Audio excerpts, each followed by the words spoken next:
Alternative 2. Crowdsourcing. Facebook could likewise utilize the power of crowdsourcing to help evaluate news sources and show when news that is being shared has been evaluated and ranked. One essential difficulty with fake news is that it plays to how our brains are wired.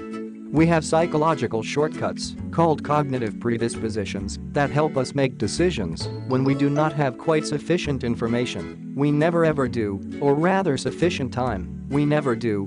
Typically these shortcuts work well for us as we make decisions on whatever from which path to drive to work to what automobile to purchase, but periodically, they fail us. Succumbing to fake news is among those circumstances. This can take place to anyone, even me. In the main season, I was following a Twitter hashtag on which then primary prospect Donald Trump tweeted. A message appeared that I discovered sort of shocking. I retweeted it with a comment buffooning its offensiveness. A day later on, I realized that the tweet was from a parody account that looked identical to Trump's Twitter managed name, however had one letter altered. I missed it since I had fallen for verification bias, the propensity to ignore some info due to the fact that it runs counter to my expectations, predictions or hunches.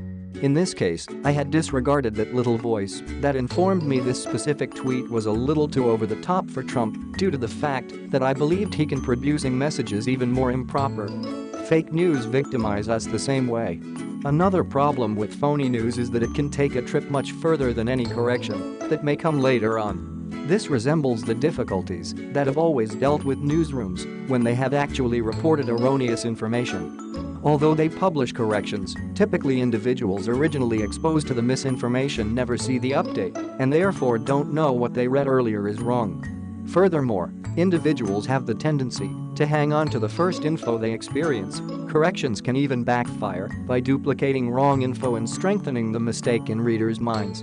If individuals examined information as they read it and shared those rankings, the fact ratings, like the pushes, could be part of the Facebook application. That could help users choose for themselves whether to read, share or simply ignore.